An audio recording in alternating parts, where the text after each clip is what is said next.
Welcome to the Lakers Nation news feed. Right now we are previewing all of the Lakers players heading into the 2018-2019 season. First up on the list is Lonzo Ball, and I brought in Hannah Kulik from LakersNation.com to help me talk all things Lonzo. Hannah, how you doing?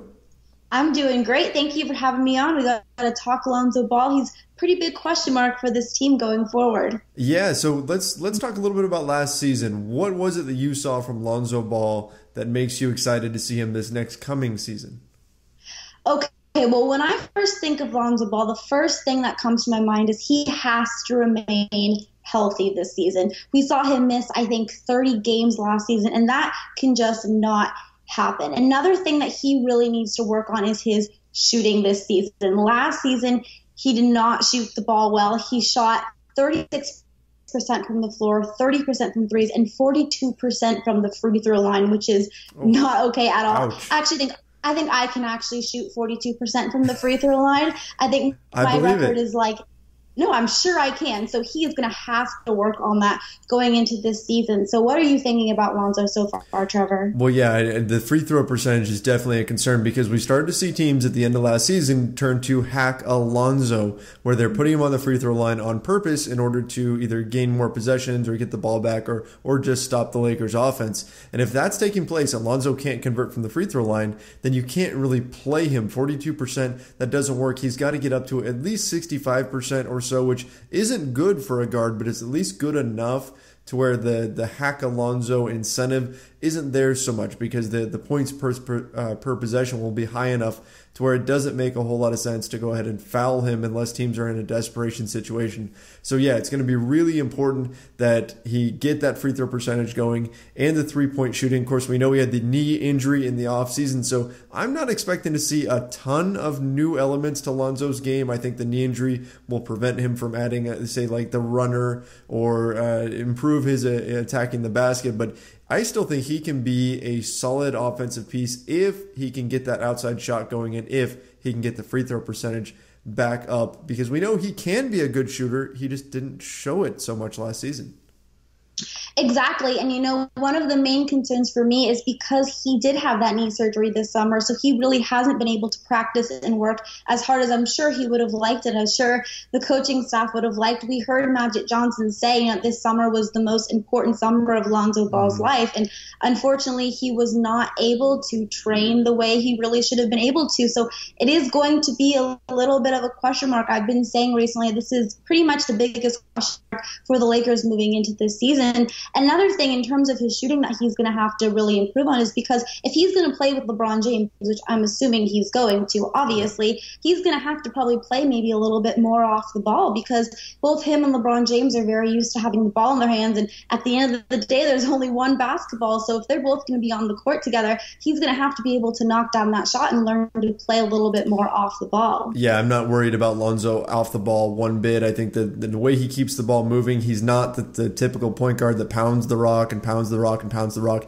He gets it out of his hands quick. I think he's perfectly comfortable being off the ball. The question is, can he be effective? And again, that's going to come down to that shooting. Speaking of shooting, we saw some video footage came out just recently of Lonzo shooting at the UCLA Health Training Center, which is the Lakers practice facility. And to me, I think the jumper looks a little bit different. Not a lot, but a little bit different. I thought it was quicker on his release. Did you pick up the same thing?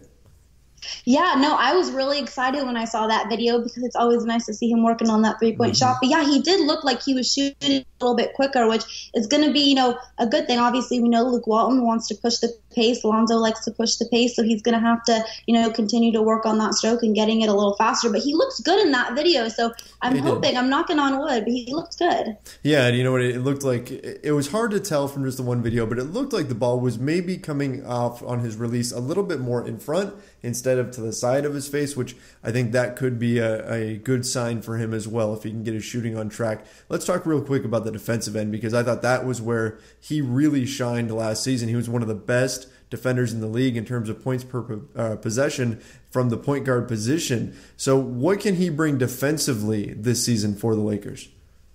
Exactly. Well, Lonzo Ball's defense was actually one of the biggest surprises for me and was a very pleasant surprise because when we drafted him, he was not supposed to be this, defensive player. And I remember we talked about it a lot on the podcast last season that we were really impressed with his defense. Obviously, he was able to use his length and kind of, interrupt some passes and deflect some passes. He was able to use his length, and he just had good defensive timing overall and good instinct on defense, which was something that I was not necessarily expecting when the Lakers first drafted him. So it was definitely a very pleasant surprise. Absolutely. And he was second in the league in blocks from the point guard position, second only to Ben Simmons, who really is more of a power forward, just masquerading as a point guard. He's huge. So, impressive stuff from him in the defensive end. Loved what he brought there. If he can even increase his defensive ability, especially his one-on-one defending, we could be looking at a very, very high-level defender. And that's the part of Lonzo's game that gets overlooked. He was a positive asset out on the floor for the Lakers, not because of his offense. His offense struggled, but defensively, he was so good. And a lot of people don't realize just how good he was. But if that continues, that's something that's going to very much help a Lakers team that wants to get out in transition. You can have Lonzo Ball out there to help you get stops and force turnovers, and that's going to make the Lakers very dangerous when you've got guys like LeBron James and Brandon Ingram filling the wings.